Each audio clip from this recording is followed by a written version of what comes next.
Pois bem, turma, você que já sabe que corrente elétrica gera campo magnético, que tal, além de conhecermos o campo nas proximidades de um fio reto, conhecermos também o campo na região central de uma espira circular, ou mesmo o campo na região central de uma bobina achatada, que é uma sequência, uma série de espiras todas encavaladinhas.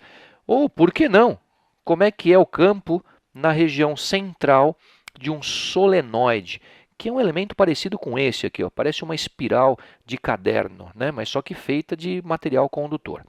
Bom, vamos lá? Como é que fica o campo na região central, no centro de uma espira circular? Considere uma espira percorrida por corrente I, como está aqui, ó. Só estou grifando a corrente. Ok. Essa corrente gera, nas proximidades do fio, campo magnético. Você já sabe disso. Inclusive, na figura anterior, dá até para perceber as limalhas de ferro aqui, ó. Tá. Só que aqui, nessa figura, não aparece direção e sentido. A direção seria até tangente às limalhas, mas o sentido não aparece. Como determinar o sentido? A mesma regra da mão direita. Olha, repare nessa ilustração.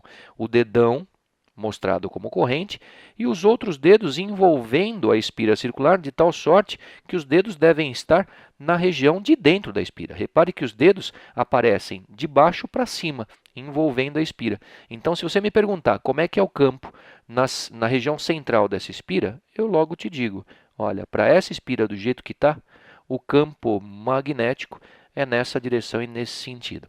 Que tal uma vista superior dessa figura? Olha, olhando por cima, o que vocês enxergam? Isso aqui, ó. É verdade. Olha a corrente elétrica. Olha a corrente elétrica estabelecida. Ok. Repare o sentido da corrente elétrica. Repare. Use a regra da mão direita. Põe o dedão na corrente e dê voltinhas na região de dentro da espira. Vocês vão perceber que o campo é saindo do plano da espira para os seus olhos. E como é que você desenha alguém saindo do plano da espira para os seus olhos? Lembra do narizinho do vetor? Esse é o vetor campo na região central dessa espira, percorrida por corrente nesse sentido. Mas e se olharmos por baixo? Ou termos uma visão diferente dessa? O que vai acontecer? Dê uma olhada no sentido da corrente agora. Eis a corrente. Ok, a corrente estabelecida. Vamos usar a regra da mão direita? Pode usar, olha lá, dedão aqui no fio, sentido da corrente. Aí eu dou palmadas, eu vou girar para dentro da espira, eu vou perceber um vetor entrando. Meus dedos estão entrando nessa região. Então eu vejo o bumbum do vetor, o penacho, a parte de trás do vetor, esse xizinho. Esse é o vetor B no centro. Agora, como caracterizar a intensidade desse campo? Você já sabe a direção, já percebeu o sentido pela mesma regra da mão direita, falta a intensidade. A intensidade desse campo será tão maior quanto maior a intensidade de corrente. Isso parecia com o fio reto. A intensidade desse campo vai ser inversamente proporcional ao raio da espira em questão. Até aqui também está parecido com aquele outro. O que vai mudar é aquela constante composta. No fio reto anterior era μ dividido por 2πr. Aqui é μ dividido por 2r. Não tem π. Tá. Essa é a equação de campo magnético no centro de uma espira circular de raio R percorrida por intensidade de corrente I. Lembrando, esse μ é a permeabilidade magnética do meio, que não precisa saber de cor. Unidades aqui as mesmas do Sistema Internacional. Campo em Tesla, corrente elétrica em amperes e raio em metros. Ok? Tá fácil até aqui?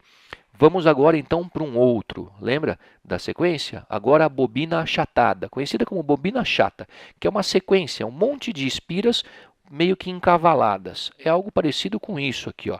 Várias e várias espiras, N espiras, todas encavaladas. Note que esse L é pequeno comparado ao raio dessa bobina achatada. Bem, como é que você vai mostrar o campo ali? É a mesma regra da mão direita. Vamos supor que a corrente seja nesse sentido. Essa é a corrente.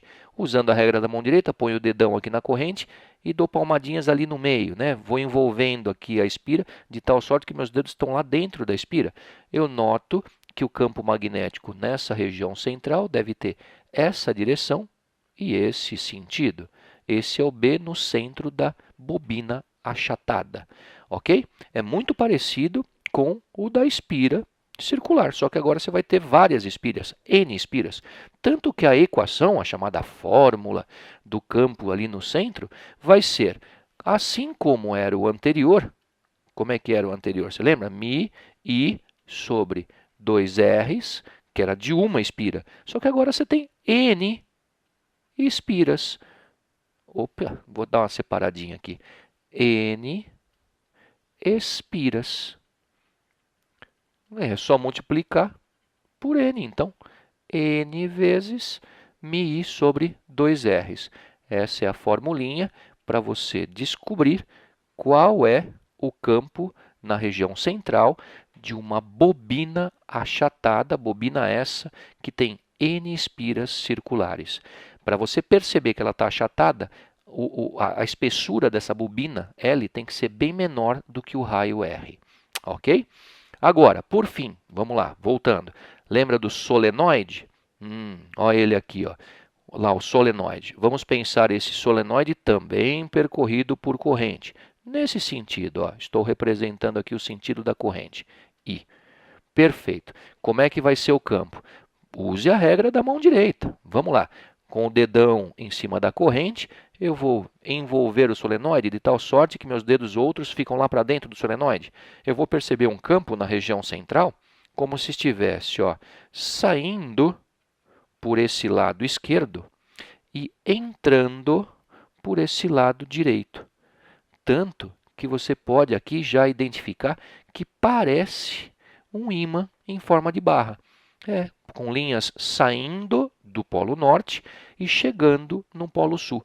É bem fácil você transformar esse solenoide num eletroímã, num chamado ímã elétrico. Mas antes, vamos descobrir como é que é o campo lá naquele eixo central, lá na região interna desse solenoide. O campo será, bom, vai depender do número de espiras por comprimento, por L. Quando eu falo número de espiras, estou pensando nisso aqui, ó. Esse solenoide tem N espiras.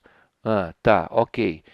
E o L? Quem que é o L? O L é o comprimento do solenoide. É esse tanto aqui, ó. Isso aqui é o L. Tá. Para você identificar um solenoide, ele tem que ter comprimento maior, bem maior do que o raio lá interno. Tanto que o raio nem aparece na equação. Bom, vai ser o campo, quanto mais espiras, mais intenso, quanto mais longo, pior fica, para aquele mesmo número de espiras. Vai depender também diretamente da corrente e uma constante, a chamada constante de permeabilidade magnética, μ. Então, para o solenoide, a formulinha do campo lá no miolo, lá na região central, será μ N sobre L, que é um número de espiras por comprimento, vezes I, que é a corrente. Essas equações você não precisa saber de cor. A maioria dos vestibulares modernos oferecem essas equações. Vocês vão ver que vão aparecer questões disso, desse solenoide, de espira e de bobina chata na aula, e lá eu ofereço até as equações como dicas, ok? Tesla para campo, corrente em ampere, comprimento em metros, número de espiras é um número, de fato. E essa permeabilidade é aquela constante que para o vácuo, não precisa saber não, hein? Mas é 4π vezes 10 a menos 7. Ok? Agora, vamos transformar esse solenoide num eletroímã? Vamos? Olha lá, um ímã elétrico. Olha que bacana. Você consegue um ímã com um solenoide. Para ter uma base lá dentro do solenoide, é bom que se use um pedacinho de ferro, que é fácil de imantar. Então, um ferrinho ali dentro vai servir como base de imantação. Esse daqui é o eletroímã, como está aqui, ó. Que bacana. Vai ter até um polo norte e um polo sul. Se você bem verificou na figura anterior, note, linha saindo, aqui deve ser o polo norte. Note, linhas entrando, aqui deve ser o polo sul do solenoide. Esse solenoide virou um ímã elétrico, o chamado eletroímã. Ok? Agora eu quero ver você testando isso em exercícios.